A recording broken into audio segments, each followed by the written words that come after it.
Fala pessoal, tudo bom com vocês? Sejam muito bem-vindos ao primeiro episódio do CedroCast, onde a sua saúde é a nossa conversa.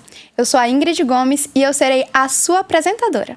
Mas calma, eu não tô sozinha nessa, tá? Eu quero aqui apresentar para vocês ninguém mais, ninguém menos do que o Dr. Rossi Eric.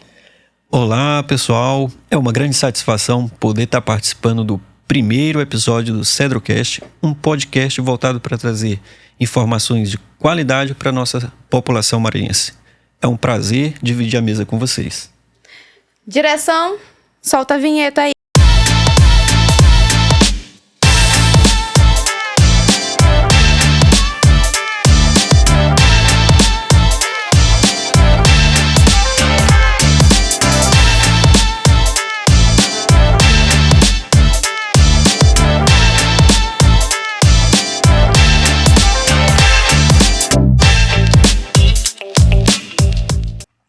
Galera, ano novo, vida nova, começo de ano é sempre meta, né, Rossi? Objetivo que são traçados. E eu não sei você, mas todo começo de ano eu tenho a mesma meta. Final de ano ali eu meto os dois pés na jaca, o corpo todinho, e começo de ano eu quero mudar, eu quero praticar atividade física, eu quero voltar a ter alimentação saudável. Contigo é assim também? Quem nunca no final de ano não atola os dois pés na jaca? E aí a gente recomeça, a gente volta a estabelecer as metas. E como tudo novo, tudo é um recomeço, por que não começar o ano de 2025 com uma super novidade do Laboratório Cedro, trazendo podcast para orientar a população. E vamos construir nossas metas. Não é porque você falhou já na primeira que a gente não pode tentar uma segunda e sempre estar recomeçando. É isso aí. E vamos lá, a gente trouxe uma pessoa muito especial aqui no nosso podcast pra falar disso, né? Quem será? Quem será? Momento aqui, ó, momento de tensão. Tensão, a gente trouxe uma pessoa muito especial pra falar com vocês sobre essas metas, né? Sobre essas metas de ano novo, de vida saudável. Uma pessoa que é referência aqui.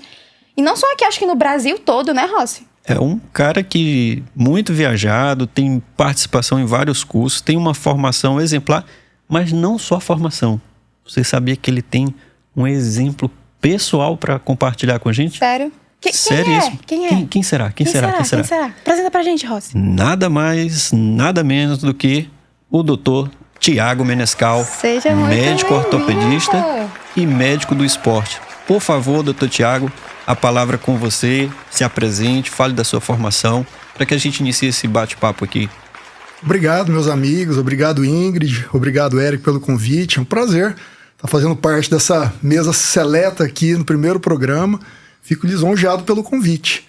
Eu sou o Dr. Tiago, sou ortopedista e médico do esporte. E boa parte da minha vida vocês começaram a introduzir, né? Eu, desde cedo, fui uma pessoa que sofri com obesidade. Sei o quão difícil é tratar, né? E principalmente manutenção de peso. E como muitos, sempre tive esse problema, né, de deixar para depois, virada de ano, uma vida nova. E a gente sabe que metas, objetivos já começa o quanto antes, né? E nada melhor do que começar 2025 já mudando e aproveitando esse ano para, de fato, tirar esse projeto do papel e se tornar uma realidade. E parabéns aqui pelo esse empreendimento, por esse espírito empreendedor aqui de vocês, de estar começando esse podcast, que tenho certeza que vai ser um sucesso aí para muitos e muitos anos. E eu tô aqui para fazer algumas provocações saudáveis, científicas e às vezes filosóficas até. Vamos lá. Então, pra gente iniciar nosso bate-papo, vamos fazer uma primeira perguntinha? Leve assim? Vamos. Pra começar, né? O que a gente pode considerar hoje como bem-estar, qualidade de vida?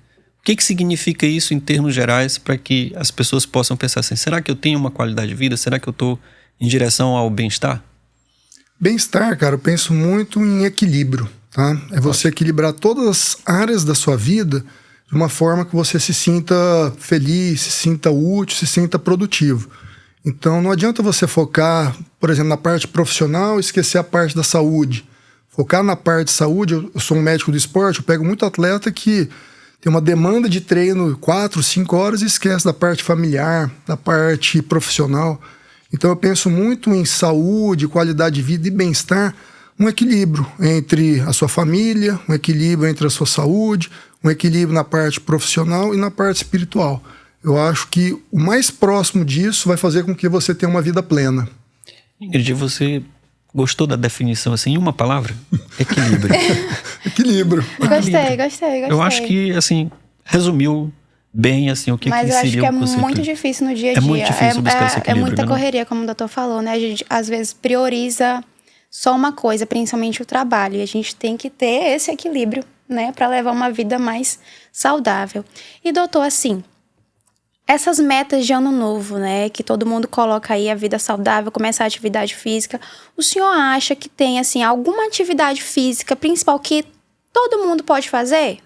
Ou é algo específico? Uma pessoa não tem que praticar esse esporte, não pode fazer isso com tanta intensidade. Como é que a gente consegue levar isso?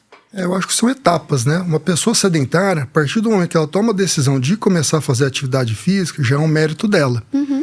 Então ela não pode começar a fazer uma atividade física comparando com outra. O grande problema dessa geração é que as pessoas não querem iniciar um processo do começo. Ela já começa comparando com amigo, com amiga, que, sei lá, posta foto no Instagram, que mostra que tem pódio.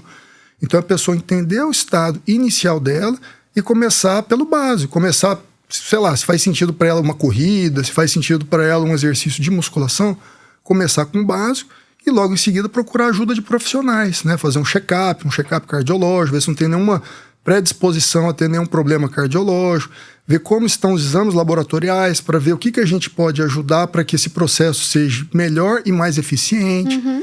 Então é começar pelo básico, entender que a jornada da saúde, da evolução física, começa do básico e conforme você vai melhorando, se adaptando, você vai melhorando sua resistência, sua capacidade física. Com isso, você vai melhorando o seu físico também. Ótimo. E assim, tem uma frasezinha que fala que a saúde ela começa de dentro para fora. Muita gente usa isso nas redes sociais, etc. E a gente falou das metas e das atividades físicas, mas às vezes a pessoa começa estabelecendo metas assim audaciosas, né? Eu vou cortar tudo da minha alimentação. Aquele 880, né? 880, pesa nas metas e aí vem o fracasso. Aí como que a pessoa lida com isso?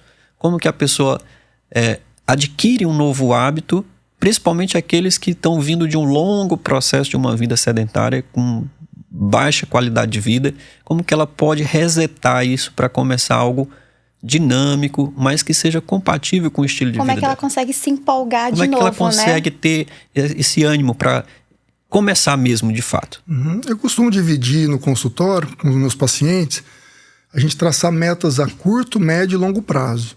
Então, metas a curto prazo, a gente começa a mudar um pouco o estilo de vida, o padrão alimentar. Não adianta uma pessoa que sempre comeu fast food, besteira, sempre teve hábitos alimentares inadequados, você querer botar igual uma pessoa que já está acostumada, só comer o frango, a batata doce, o brócolis. Isso, se eu passar para ela, não vai ser sustentável. Exato. Então, a gente tem que passar metas a curto prazo que sejam sustentáveis e fazendo pequenas mudanças na rotina que vão fazer com que ela melhore tanto a parte física quanto a parte mental. Uhum. Porque comer a gente sabe também que é um hábito cultural, né? Muitas pessoas têm prazer na comida. E introduzindo aos poucos a atividade física, fazer com que a atividade física vai fazer com que ela tenha um autocontrole da percepção de prazer. Então, quando a gente faz exercício, a gente começa a aumentar nossos níveis, né, de alguns neurotransmissores, dopamina, serotonina, endorfina, que vão fazer com que no momento que ela tiver a oportunidade, sei lá, de tomar um sorvete, comer uma sobremesa, vai ser menos difícil ela falar não. Uhum. Então ela vai conseguir ter aquele autocontrole. Então a importância de começar a introduzir atividade física na rotina dessa pessoa, mostrar para ela que a atividade física atua como se fosse um remédio. Né? Eu até brinco, né, nos meus posts, remédio do dia, porque eu considero de fato a atividade física um remédio. É mais tranquilo você controlar a sua alimentação quando você tem a rotina.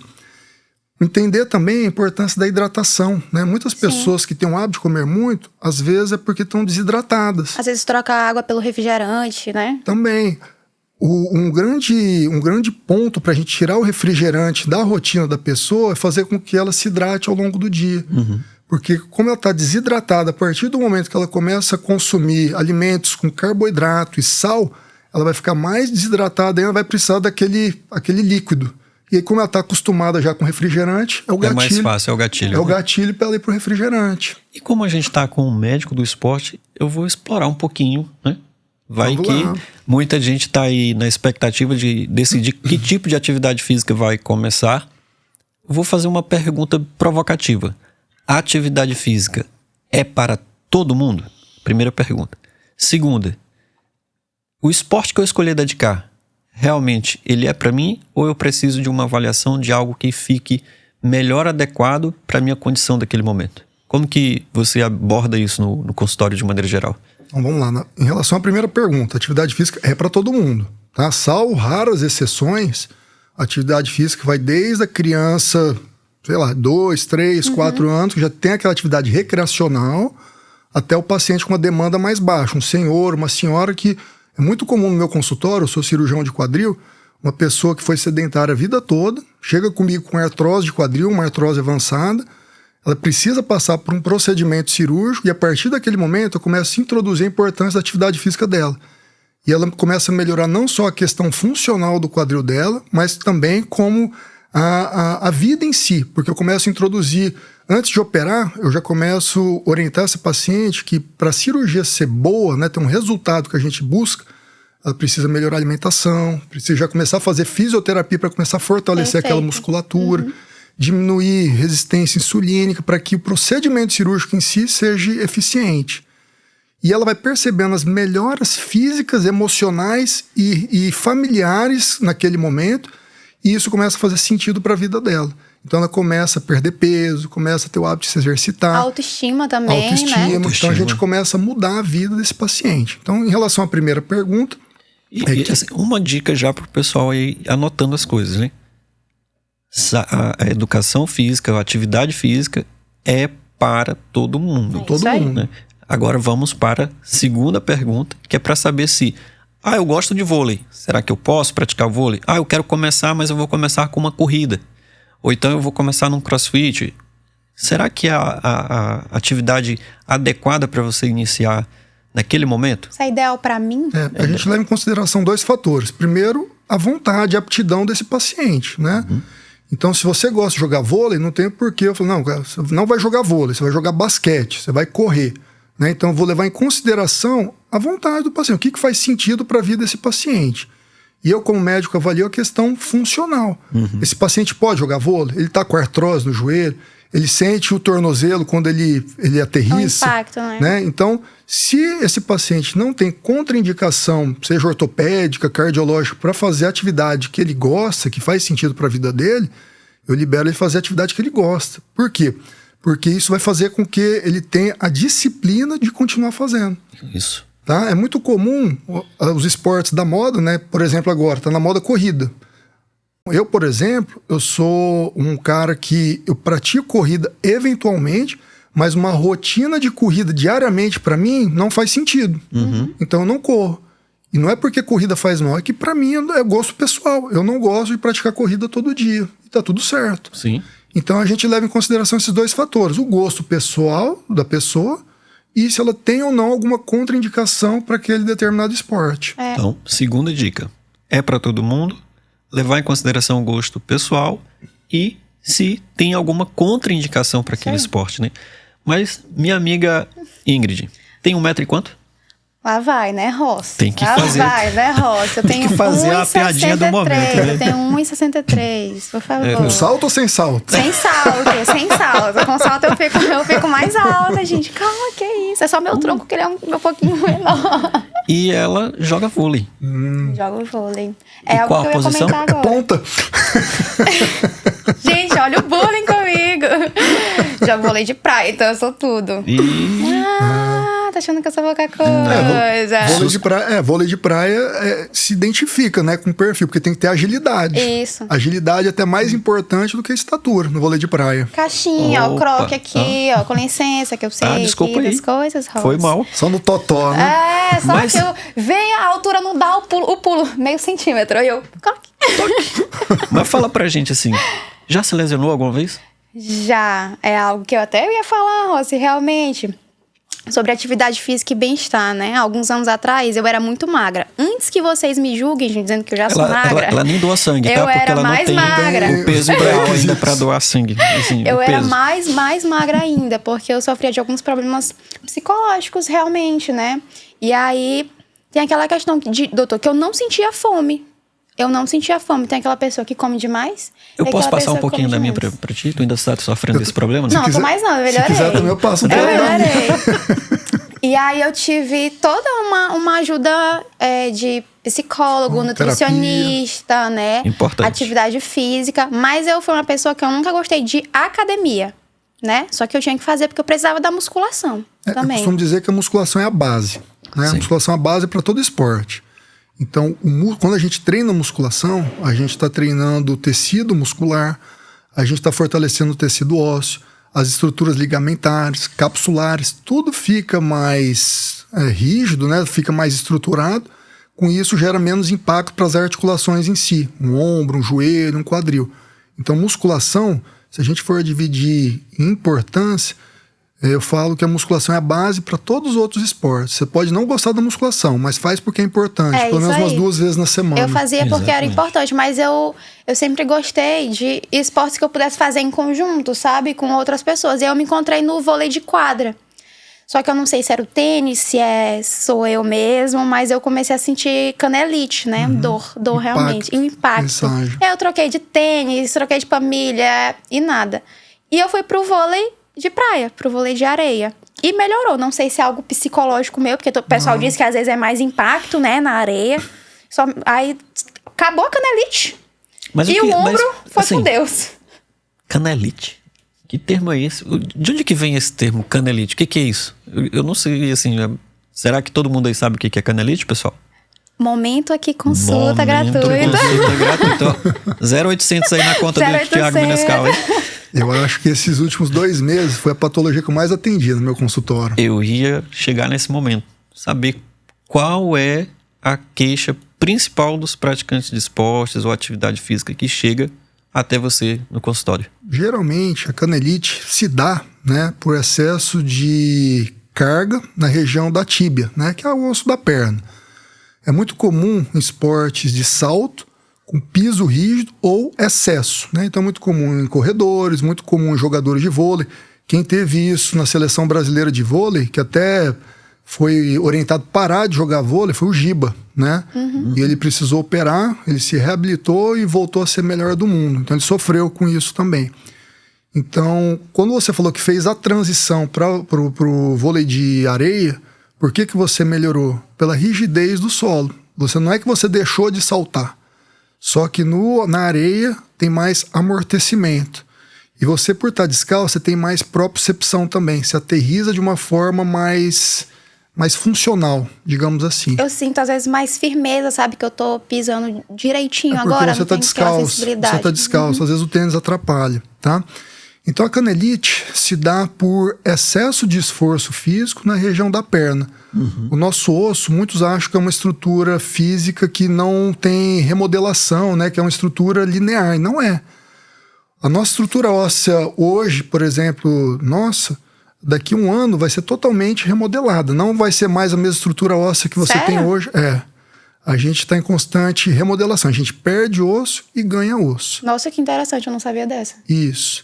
E aí, na canelite... Legal, né? E aí, na canelite, começa a ter uma dificuldade nesse processo de equilíbrio, nessa homeostase. Então, você começa a ter uma demanda funcional muito alta, começa a gerar um estresse mecânico naquela área, e a capacidade de formar osso ali começa a ficar prejudicada. Com isso, você começa a ter, primeiro, uma inflamação, depois começa a ter edema ósseo, e se não tratada, vira uma fratura por estresse. São os processos, os estágios da canelite. Ainda bem que eu Então a gente pode ter a canelite, pode ter estágios da canelite, e o estágio mais avançado seria uma fratura. Mas por estresse. ela é totalmente tratável, estresse. né? É tratável, mas precisa da consciência do atleta, né, da pessoa, a ou parar ou diminuir aquela causa mecânica que está levando ele à canelite. Eu era aquela pessoa 880, né? Eu comecei sem praticar atividade física e depois eu ia pra academia. Eu comecei, na verdade, a treinar academia específico pra vôlei. para fortalecer, né? Para ter mais impulso. Eu treinava na academia, eu achei muito legal isso. E aí, só que na hora que eu passei pro vôlei de areia, o ombro também foi indo com Deus, foi indo com Deus. Mas eu acho que isso é normal em todos os esportes, né? Se você for muito intenso. Exatamente. Toda demanda funcional acima do fisiológico começa a fazer com que você tenha um desequilíbrio físico. E a gente, na medicina do esporte, a gente trata e acompanha essas patologias através do exame físico e também através de exames laboratoriais. Então, por exemplo, na canelite, quais são alguns marcadores que a gente pode solicitar para ver a evolução dessa canelite, se está indo bem ou se não está indo bem? A gente pode solicitar um hemograma simples, tá? A gente vê como é que estão as hemácias desse paciente, ver como é que estão o hematócrito, a hemoglobina, para ver se o paciente não está com nenhuma anemia, se não está com nenhuma deficiência de ferro, de vitamina B12. A gente pode pedir uma CPK para ver o grau de lesão muscular e óssea que esse treino está gerando no paciente e ver essa CPK diminuindo. CPK é a creatinina fosfoquinase. Né? Qual que seria o papel dela aí nessa avaliação? Normalmente, os pacientes com canelite têm uma CPK acima de 1000. Então, a gente vê uma CPK alta e conforme a gente vai tratando, a gente vê a redução desse padrão. O padrão é 1000. Não, o valor de referência de CPK geralmente é 200, é mais 180, baixo. É mais baixo.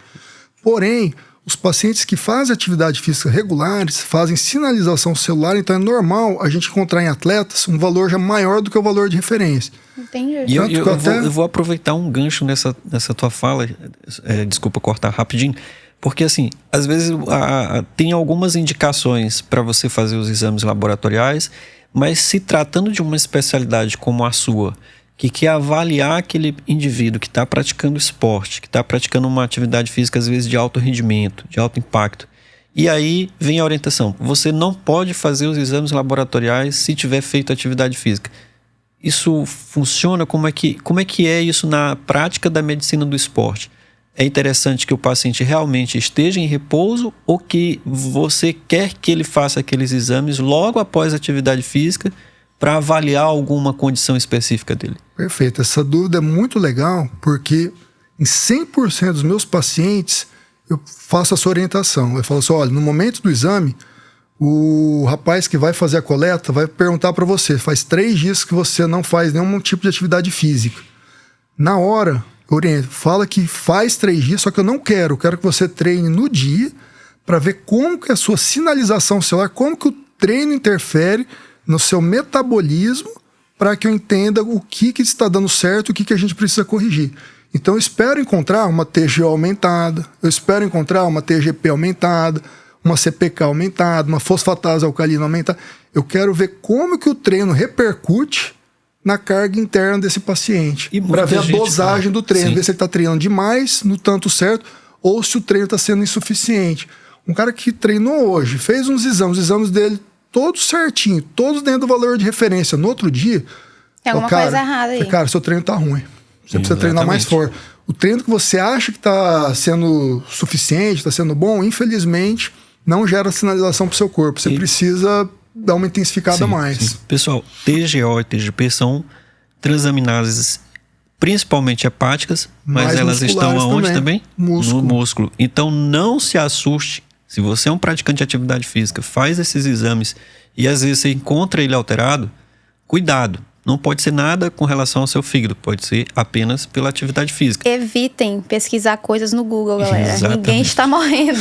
Consulte seu médico. Isso é engraçado frisar, porque às vezes o paciente abre os exames e vê, né, essas alterações.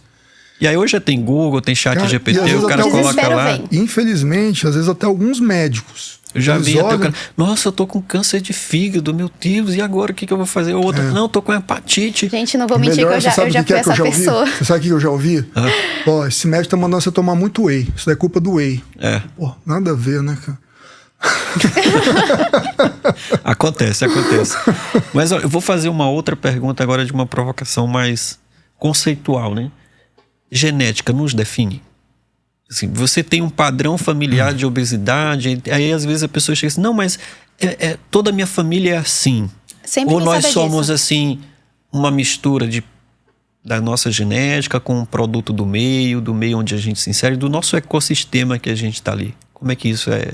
Eu acredito que é uma mistura, né? A genética interfere sim, né? Nós temos o biotipo, nós temos a nossa cadeia genética que foi traçada e isso não tem como nós mudarmos. Agora, o que eu costumo focar muito com os meus pacientes é que nós não somos reféns da nossa genética. Isso. Então, não é porque meu pai teve infarto, não é porque meu pai tem hipertensão, tem diabetes, que é uma sentença que eu vou ter também.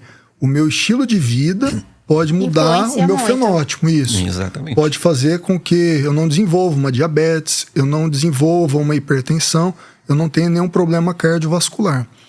Isso é super importante, cara, porque na medicina esportiva é uma medicina que eu considero preventiva. Foco muito em medicina esportiva /preventiva. Por quê?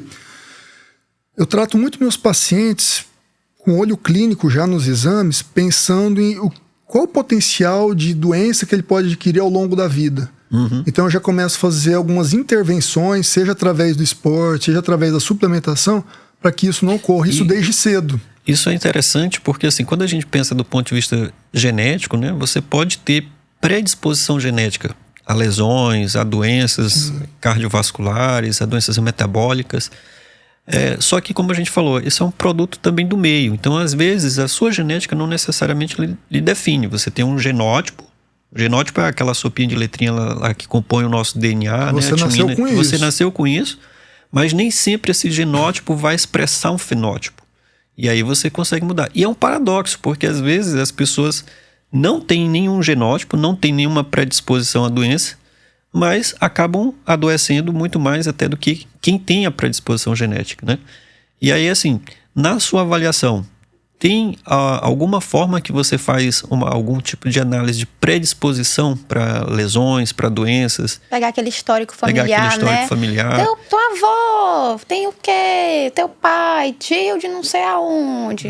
Tem toda essa... Além da anamnese, né, que é a história que a gente colhe do paciente, existem alguns marcadores laboratoriais que a gente pode já também traçar o rumo da nossa conduta. E hoje existem os exames genéticos, né? Que mapeiam toda a probabilidade, né, as chances de você desenvolver determinadas doenças. Então hoje, cada vez mais a individualização da medicina.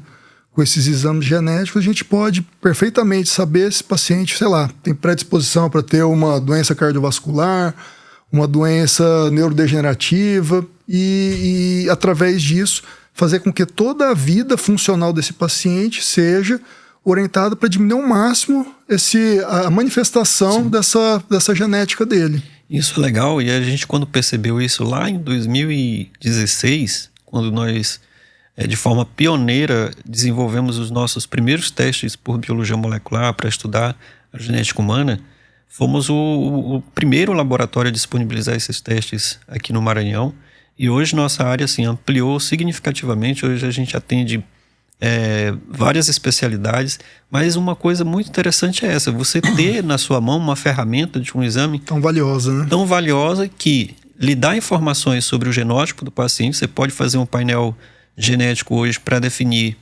qual é o melhor perfil nutricional para aquele paciente, se ele tem uma predisposição para doenças metabólicas, para lesão muscular, para lesão de tendão. E muito hábil de entrega, né, Rossi? E um tempo, assim, muito hábil de entrega, né? A maioria, 95% dos nossos exames são entregues em 24 horas, ou às vezes até menos, né? Exceção a alguns painéis mais elaborados de genômica que você precisa de um tempo maior de análise. Eu acho que o tempo também de resposta é importantíssimo, né? Principalmente alguém que está naquela situação de urgência, esse tempo é essencial. É essencial. O que eu acho muito legal também nesses testes é o que você falou, né? O perfil nutricional. Então, através desses testes, por exemplo, comer banana é saudável, mas pode ser que para mim não. Sim. Né? E esses testes dão a individualidade. O que faz bem para a minha microbiota, o que faz bem para o meu metabolismo. E aí, com isso, a gente tem mais precisão numa prescrição. Essa área, para quem tiver curiosidade, chama-se nutrigenética ou nutrigenômica. A mesma coisa para farmacogenética ou farmacogenômica. Às vezes você pode tomar um paracetamol, por exemplo, e não ter nenhuma consequência na dose padrão que todo mundo toma. Mas vai ter um indivíduo que, se ele tomar um paracetamol na mesma dose padrão de todo mundo, ele pode ter um efeito mais tóxico, pode ter uma toxicidade maior, porque o metabolismo dele para o paracetamol é diferente do da maioria da população. Ele é aquele 1% da bula que ele acontece. É aquele 1%. Acontece eu vou puxar a sardinha pro meu lado. O Ozempic da vida. Exatamente. O Ozempic da vida tem gente que toma, nossa, esse remédio aqui é de Deus. Isso aqui, pô. A oitava maravilha do mundo, né? Tem gente que toma, você quer me matar, doutor. Exatamente. O negócio é terrível. Eu não consigo, eu não consigo parar nada no meu estômago, tudo eu vomito, tudo eu passo mal, tudo. Então, assim, é individualidade. Individualidade. E falando em individualidade, vamos colocar um pouquinho de tensão nesse negócio? Tu vai fazer aquela pergunta? Eu vou fazer aquela pergunta. Eu acho que faz, Eu acho que tá na hora da gente fazer. Acho que tá na hora de fazer. Doutor Tiago, hoje a gente sabe que as pessoas estão muito imersas numa cultura de imediatismo, né? E, assim, a gente poderia passar uma hora discorrendo sobre esse assunto, mas o nosso tempo já está quase esgotado e eu quero deixar essa pergunta para o final. Muitas pessoas buscam efeitos imediatos, apelando para medicações, hormônios, esteroides, suplementações aleatórias que o amigo usou e se deu bem, eu vou usar também. E a prática de uso de hormônios, principalmente os hormônios esteroides, é para todo mundo? Todo mundo vai se beneficiar, todo mundo vai ganhar massa muscular, todo mundo vai acelerar a perda de peso, principalmente mulheres, homens. Como é que tá essa prática na sua vivência? Aquela pessoa que postou no story do Instagram que tá usando aquela coisinha, né? Continuando sendo suco. Polêmica, né? Continuando o polêmico. Posta ali, usa também, amigo, tá aqui, é muito bom, vamos usar junto. Isso infelizmente é uma realidade, né, da nossa sociedade. Hoje, eu sou um cara que eu frequento academia, hoje é praticamente 100% das pessoas que começam a treinar, já começam a fazer uso de esteroides. Eles associam o resultado a qualquer preço. Quero começar a academia hoje, amanhã eu tô já bombada. Forte, já quer ficar, sei lá, maior do que você, maior do que o colega. Isso é a sociedade que a gente vive, é uma realidade. Eu, como médico do esporte, o que eu faço? Eu procuro mostrar para o meu paciente que a gente precisa pensar em recompensa sempre a médio e longo prazo. Não existe almoço grátis. Quanto mais resultado você tem a curto prazo, pode ter certeza que vai ser às custas da sua saúde. Isso, uma hora a conta vai chegar, né? Geralmente quem faz uso, né, quem começa, são as pessoas um pouco mais novas. Que enquanto ela tem a casa dos 20, 30 anos, pode ser que não aconteça nada grave com ela, né? No máximo uma espinha, cai o cabelo, engrossar a voz, mas nada muito sério. A partir do momento que isso começa a ser uso crônico, o metabolismo dessa pessoa começa a se modificar, a genética dela começa a se modificar. Com isso vai acontecer algumas outras coisas que podem prejudicar seriamente sua saúde. Então eu, como médico do esporte, eu sempre oriento o paciente a pensar sempre a médio e longo prazo. O que faz sentido para a minha saúde? Como você disse no começo, a gente é o que a gente faz de rotina. Então a gente tem que usar o esporte não para estética, não a fins de beleza, não a fins para ostentar um físico que na verdade está sendo ilusório ali, só enquanto ela usa o esteroide. Ela tem que entender que o esporte precisa fazer sentido para a vida dela, para que aí sim ela melhore o seu físico às custas de saúde. Entendeu? A relação é inversa. E acho que também não viver à base de rede social. Claro. Comparação. Entender que você é um ser único e você precisa estar melhorando consigo mesmo. Exatamente. E não se comparando com o próximo, né? Eu acho que o grande problema das pessoas é isso, é que a rede social você está sempre em busca de algo que talvez não seja plausível para você. Eu vou falar, por exemplo, próprio. Eu sempre fui um cara que eu gostava dos filmes da nossa época, né? Schwarzenegger, Van Damme, eu sou fã deles. E nem por isso eu quero ser eles. Exatamente. Existe uma dificuldade de separar a realidade do universo virtual, né? Da coisa que não é real. Sim. Às vezes a internet está aí vendendo muita coisa e as pessoas estão comprando sem nenhum julgamento crítico. Você sabe uma coisa que é muito legal? Às vezes chega uma menina e fala assim, eu quero ficar igual essa menina aqui. Só que essa menina aqui, ela passa comigo também. Eu falo, deixa eu te falar uma coisa. Essa menina que você tá falando aqui, ela faz acompanhamento comigo. Ela não é nada disso. Essa foto aqui, ela, sei lá, enxugou a barriga, ela marcou aqui e tal. Tem uma lipozinha bem ali. Ela, na real, ela não é isso daqui. Ela, na verdade, é pior que você. Exatamente. Só que você tá querendo comparar ela, uma versão Photoshop dela, uma coisa que não existe. Exatamente. Então é surreal. Ingrid, a gente ficaria tranquilamente aqui Conversando horas e horas. horas e horas. Tô me sentindo O muito à que vontade. você achou do papo? Maravilhoso, eu acho que eu aprendi muita coisa mesmo. Gente, eu não sou da área da saúde, então assim, é maravilhoso estar aqui e aprender cada vez mais. Não sei vocês aí de casa, mas eu aqui estou me sentindo muito bem. CedroCast. Onde a sua saúde é a nossa conversa. Tiagão, cara, queria super agradecer sua participação. Queria que você falasse um pouco dos seus contatos, onde que o nosso público pode te encontrar, se tem uma clínica, se tem um local de atendimento. Fala um pouco pra gente, deixa aí o seu arroba, o seu contato, para que as pessoas possam buscar um profissional de excelência na nossa cidade.